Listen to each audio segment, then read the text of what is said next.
Iya, assalamualaikum warahmatullahi wabarakatuh. Dengan saya Kurniawan dan pada kali ini saya akan menjelaskan tentang elemen 6 masih mengenai peralatan dan perlengkapan kantor ya. Ini merupakan teknik dasar dalam perkantoran dan pada kesempatan ini saya akan berbicara tentang pemeliharaan atau maintenance. Berikut akan kita sajikan materinya. Ya, berbicara tentang pemeliharaan ya atau dalam bahasa Inggrisnya maintenance. Maintenance ini adalah berbagai kombinasi antara berbagai tindakan yang dilakukan untuk menjaga suatu aset dan memperbaikinya agar selalu dalam keadaan prima atau siap ya. Jadi peralatan dan perlengkapan kantor ini harus tetap dijaga ya teman-teman, agar pada saatnya nanti dibutuhkan dapat digunakan dengan baik. Nah, apa sih tujuan pemeliharaan? Ada beberapa tujuan pemeliharaan, diantaranya adalah memperpanjang kegunaan aset. Jadi aset ini dia ada semacam manfaat produktif ya. Nah, manfaat produktif ini mungkin ya pabrik telah menetapkan untuk jangka waktu tertentu. Jadi kita bisa loh ya memperpanjang jangka waktu produktif Jadi kita bisa loh memperpanjang manfaat produktif suatu barang atau suatu peralatan atau suatu perlengkapan. Caranya adalah dengan pemeliharaan ya. Oke, kita contohkan pada hal lain yang bukan berada pada ranah perkantoran. Misalkan apa? Misalkan sepeda motor. Sepeda motor itu punya manfaat produktif yaitu 5 tahun. Jadi setelah 5 tahun motor sudah tidak lagi produktif dia ya, yang ada malah banyak perawatannya ya. Jadi setelah 5 tahun tidak bisa digunakan untuk profesional ya, tidak bisa digunakan agar bisa berfungsi secara produktif secara normal. Kalau motor itu setelah 5 tahun dia malah banyak perawatannya, malah ya tidak boleh digunakan terlalu banyak karena nanti berdampak ya pada kerusakan sepeda motor. Begitu pula dengan peralatan dan perlengkapan, dia punya manfaat produktifnya. Jadi kalau dalam waktu tertentu dia masih produktif, tapi pada satu titik dia mungkin sudah tidak produktif lagi. Karena apa? Karena banyak perawatannya, banyak penggantian part ini dan itu, seperti itu ya. Kayak printer saja, printer di awal-awal dia lancar normal ya, tapi kesananya banyak sekali kendala ya. Ngeprintnya jadi kurang lancar, hasil cetakannya kurang bagus. Ini perlu perawatan. Bagaimana caranya agar mengembalikan printer ini kepada kondisi semula ya, seperti di awal ketika baru saja dibeli, baru saja diluncurkan oleh pabrik ya. Nah, kalau ingin printer tersebut berfungsi normal, maka kita harus merawatnya. Ada maintenance, ada menu maintenance pada printer tersebut ya. Bagaimana cara membersihkan headnya, bagaimana cara membersihkan nozzle-nya, bagaimana agar marginnya itu normal kiri dan kanannya, tidak zigzag hasil percetakannya, seperti itu ya. Nah, itu untuk printer ya. Untuk hal yang lainnya juga sama. Untuk pemotong kertas kita harus menggunakan grease atau gemuk ya, atau yang namanya sebagai pelumas agar dia tidak macet ketika akan digunakan, seperti itu. Begitu pula dengan peralatan yang lainnya. Jadi semakin dirawat suatu peralatan atau suatu perlengkapan akan semakin panjang umurnya ya, makin panjang kita bisa menggunakan aset tersebut. Nah, yang kedua itu adalah menjamin kesiapan operasional dari seluruh aset yang diperlukan dalam keadaan darurat setiap waktu. Kita nggak tahu bahwa alat tersebut, perlengkapan tersebut kapan akan digunakan. Bisa saja digunakan secara mendadak. Misal ya, kita harus lembur nih oleh atasan kita dituntut untuk lembur. Di saat lembur tersebut ya. Waktunya berbeda dengan waktu kerja normal. Di saat lembur ya, dia malam-malam, kalau masih pagi sampai siang ya, toko tukang servis masih ada. Kalau malam, siapa yang bertanggung jawab? Yang bertanggung jawab adalah diri kita masing-masing sebagai pengguna. Nah, jadi ya, ketika digunakan malam-malam tersebut, kita harus ready ya, pemeliharaannya, penggunaannya. Jangan sampai ketika malam-malam digunakan ketika saat lembur, maka peralatan dan perlengkapan tersebut rusak ya, sehingga membutuhkan waktu untuk memperbaikinya.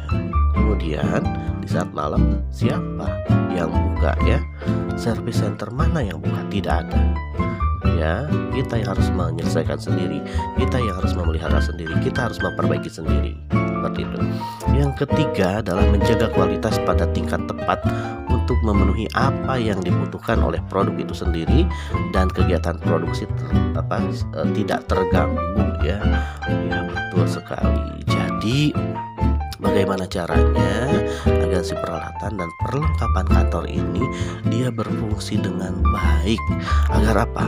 Agar ya, kebutuhan untuk produk ya dan kegiatan produksi tidak terganggu.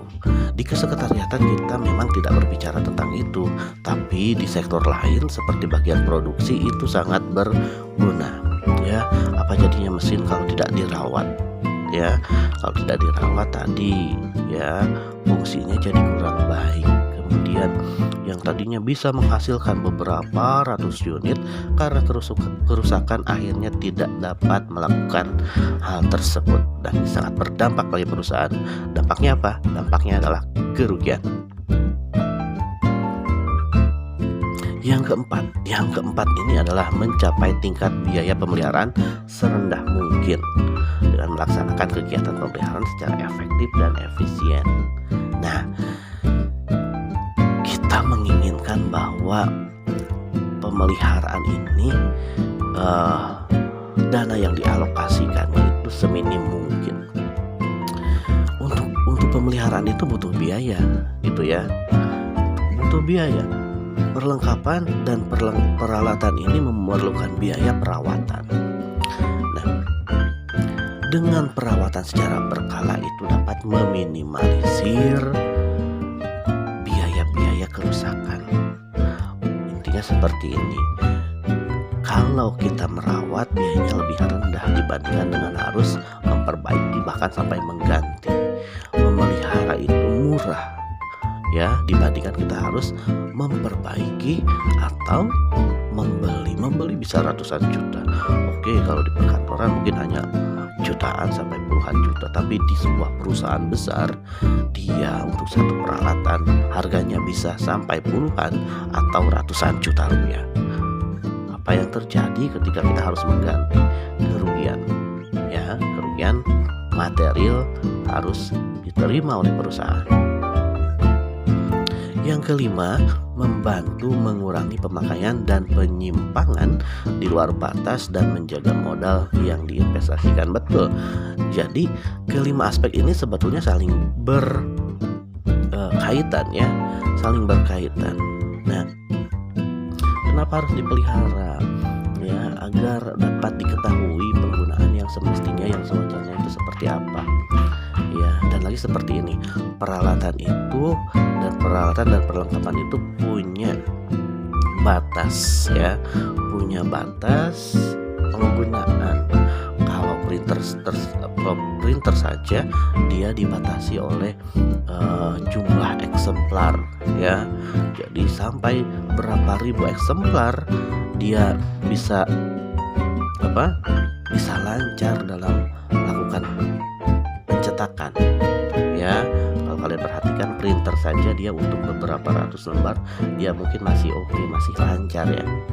Tapi ya, kesananya mungkin dia akan memaintenance sendiri kan. Biasanya dia printer itu dia diam dulu, tidak mengeluarkan kertas, kemudian dia bersihin nozzle-nya dan segala macamnya ya.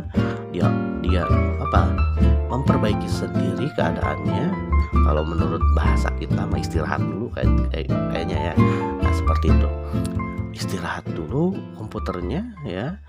Kemudian di waktu kemudian dia akan melakukan pengeprintan kembali. Nah, printer dia punya batas pemakaian ya. Untuk beberapa printer ya mungkin bisa melakukan healing sendiri. Ingat ya, lakukan perbaikan sendiri. Tapi ya, untuk beberapa printer kita harus sadar bahwa oke, ini sudah melalui batas pemakaian dan harus diistirahatkan terlebih dahulu. Mesin-mesin yang lain pun sama. Ketika sampai pada puncak penggunaan, maka istirahatkanlah saja dulu mesinnya ya, kemudian lakukan lagi di kemudian hari, di beberapa saat yang akan datang ya. Nah, ini dapat menjaga agar tidak terjadi penggunaan yang di luar batas ya. Nah, apa yang terjadi ketika terjadi penggunaan di luar batas? Ya tadi, terjadinya perbaikan atau terjadinya penggantian, dan ini apa dampaknya? Dampaknya kerugian ya, tadi sudah disebutkan. Modal yang kita investasikan itu akan berkurang atau ya seperti itu ya, kita akan menambah beban pada modal yang diinvestasikan. Saya rasa itu mengenai tujuannya.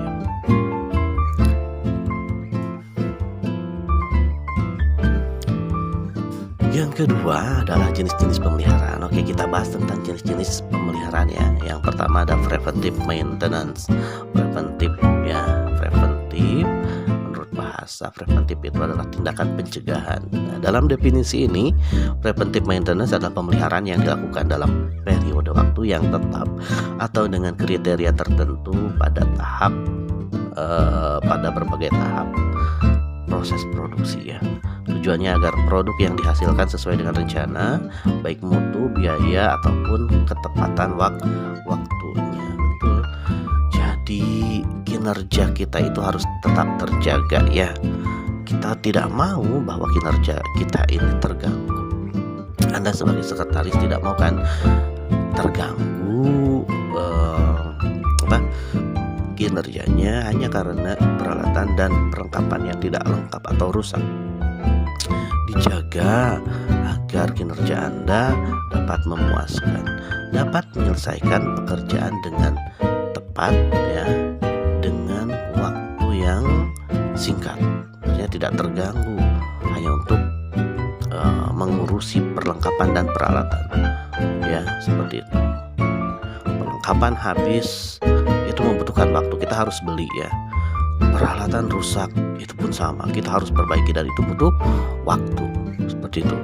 Makanya sebelum habis diperiksa dulu ya, apakah masih ada atau tidak ya.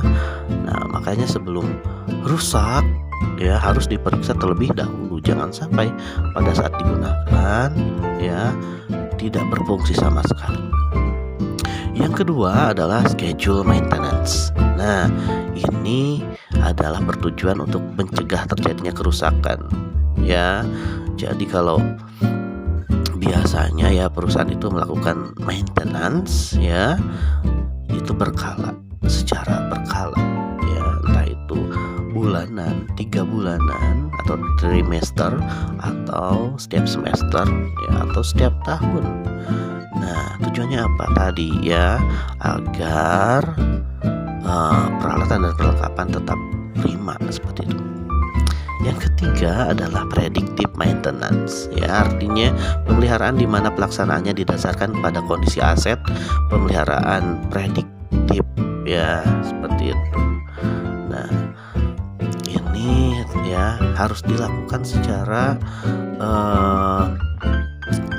secara prioritas berdasarkan kondisi.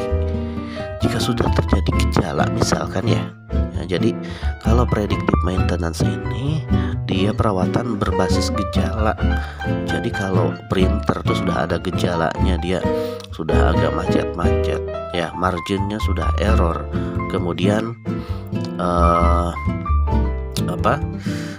hasil cetakannya kurang bagus, maka segera melakukan maintenance ya.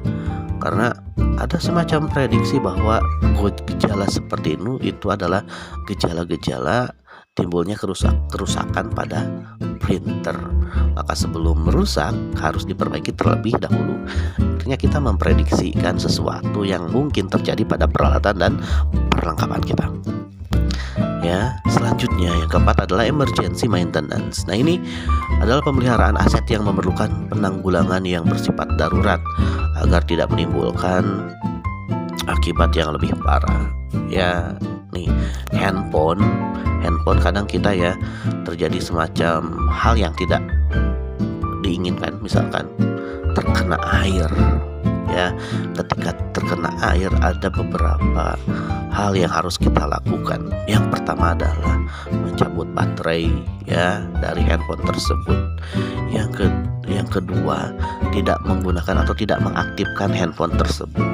Apa yang terjadi ketika baterai tidak dicabut, kemudian kita malah mengaktifkan HP tersebut ya, menyalakannya. Yang terjadi adalah hubungan arus pendek pada handphone tersebut ya. Handphone akan mati total. Yang terjadi seperti apa? Kita biasanya pertolongan pertama kalau untuk handphone ya, biasanya didiamkan saja dulu, atau kalau Anda bisa membongkarnya, bongkar semuanya, kemudian diamkan sampai air ya dalam handphone tersebut kering ya. Atau Anda bisa gunakan pengering, atau ya bisa Anda simpan di dalam beras ya, atau silika gel. Nah, itu akan membantu proses pengeringan dan handphone Anda akan terselamatkan. Begitu juga dengan peralatan dan perlengkapan. Ketika terjadi error, lalu cepatlah kita perbaiki. Printer saja, printer biasanya macet. Yang terjadi apa ketika printer macet? Segera matikan, tarik kertasnya keluar ya, kemudian lakukan beberapa pengecekan apa yang rusak ya, jangan dipaksakan. Nah, apa yang terjadi ketika dipaksakan? Ketika dipaksakan maka akan timbul akibat yang lebih parah.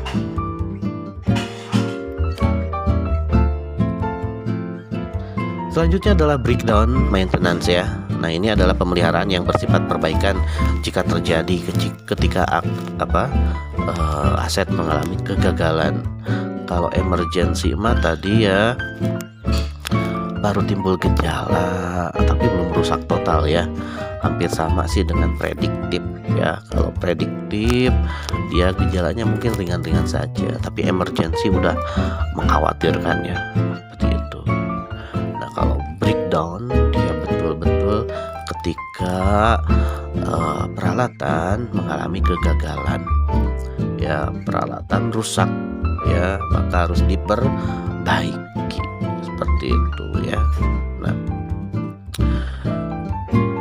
kalau yang terakhir adalah corrective maintenance ya. Nah, corrective maintenance itu adalah pemeliharaan yang dilaksanakan karena adanya hasil produk ya, barang jadi maupun barang setengah jadi yang tidak sesuai dengan rencana. Ini ada kegagalan produk nih.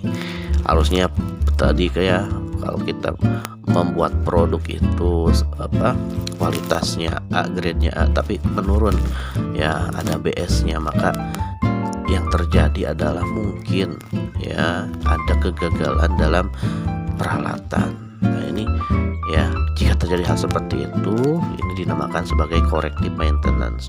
Dicari ya, koreksi ya, korektif. Cari apa yang salahnya. Mungkin kesalahannya ada pada peralatan atau perlengkapan.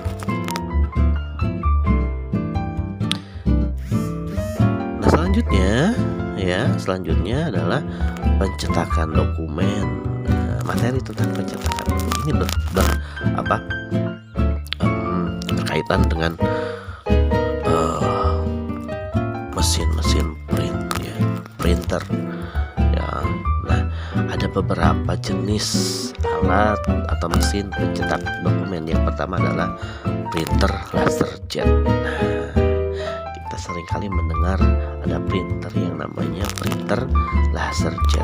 Nah, macam printer ini ya, ini biasanya populer ya, disebut printer laser karena menggunakan teknologi laser untuk proses pencetakannya.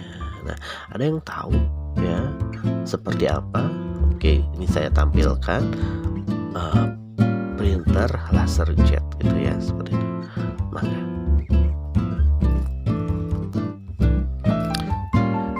nah, itu adalah printer laser jet ya.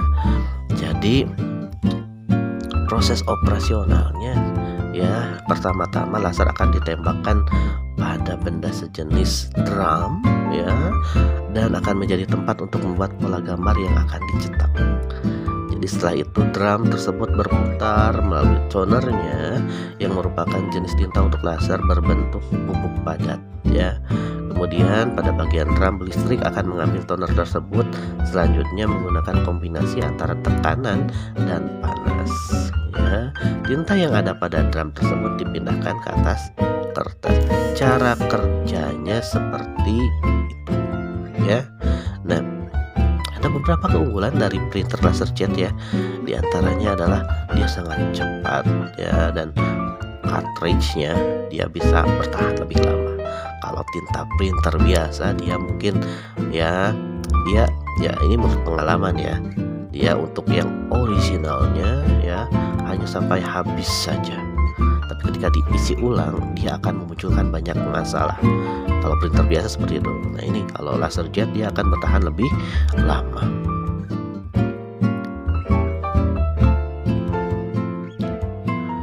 Yang kedua adalah printer inkjet. Kayak gimana sih printer inkjet itu? Printer inkjet itu yang biasa kalian gunakan tuh.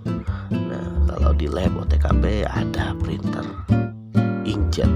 Dia berbasis ink atau apa namanya, tinta ya. Nah, bisa dibilang printer ini adalah yang paling umum digunakan. Semua orang punya kayaknya ya. Nah, ini biasanya yang biasa dijual di pasaran itu adalah printer inkjet. Cara kerjanya ya sama ya. Nah, hanya saja di sini ya yang menjadi pembeda ya adalah dia berbasis tinta cair ya. Bisa diisi ulang? Tentu bisa, seperti itu ya. Nah, biasanya ya jenis tinta ini dirubah, dimodifikasi agar bisa diisi ulang karena ya relatif mahal juga kalau kita harus mengganti cartridge ya, seperti itu. Nah, yang ketiga adalah printer thermal. Ada yang tahu printer thermal seperti apa? Kalau kalian mencetak ya nota ya, di mesin di kasir suka ada, dia adalah printer thermal. Nah, jadi printer thermal itu adalah printer yang biasa digunakan ya untuk penggunaan mencetak nota ya, seperti itu, atau struk ya. Nah, tapi ada kekurangannya. Printer jenis ini dia lebih berisik ya, dan cukup mahal juga gitu ya, karena mencetaknya diperlukan kertas yang khusus, namanya kertas thermal ya. Yang keempat adalah printer DTG ya, atau direct to garment. Nah, ini kalau orang-orang konveksi biasanya pakai ini. Jadi printer ini merupakan salah satu inovasi di dunia percetakan ya. Kalau dulu mah pakai sablon ya, sekarang mah ya kita bisa mengeprint gambar, tulisan ya ke sebuah bidang atau media, yaitu kaos atau kain ya, dengan bantuan printer ya. Ini komposisinya lebih baik daripada sablon tentunya ya. Kalau sablon komposisinya, warnanya mungkin gradasinya kurang bagus ya. Kalau pakai printer DTG dia lebih bagus lagi. Yang keempat adalah printer plotter ya. Nah, ini printer plotter digunakan untuk mencetak grafis pada permukaan kertas vinil, stiker, dan jenis bahan lain yang berukuran besar. Jadi biasanya printer plotter ini dimiliki oleh jasa printing. Jadi kalau orang-orang percetakan biasanya menggunakan ini untuk keperluan seperti apa? Banner, poster, ya, stiker, cutting stiker dan lain sebagainya. Ini namanya jenis printer plotter. Ada lagi yang keenam adalah printer.matrix. Ya, ini menggunakan sistem pembentukan karakter yang dihasilkan dari jarum-jarum yang menekan pita sehingga dapat memunculkan hasil cetakan pada kertas. Uniknya, ya, jenis printer ini menggunakan pita sebagai sumber tinta dan dibantu dengan pin yang berfungsi untuk memukul pita pada bidang kertas. Hasil cetakan, ya, printer.matrix ini berupa titik-titik kecil yang berjumlah banyak dan akan membentuk karakter sesuai dengan yang diinginkan. Ya, umumnya dot matrix ini digunakan lebih banyak pada penggunaan dokumen atau kwitansi. Kalau kalian lihat kwitansi, ya, nah, dia biasanya, ya, dicetaknya menggunakan printer dot matrix gitu ya. Dia hemat ya, karena pita printer dot matrix itu tergolong sangat murah ya, dan ukuran yang dicetak bisa besar gitu ya, kayak gitu. Kalau nggak ada yang tahu printer dot matrix seperti apa, nanti saya tampilkan. Nah, seperti ini. Ini adalah printer dot matrix. Oke, sudah selesai gitu ya. Nah, terima kasih untuk hari ini, dan ada tugas tentunya ya. Tugasnya nanti akan saya sampaikan pada sesi yang lainnya. Terima kasih untuk hari ini. Assalamualaikum warahmatullahi wabarakatuh.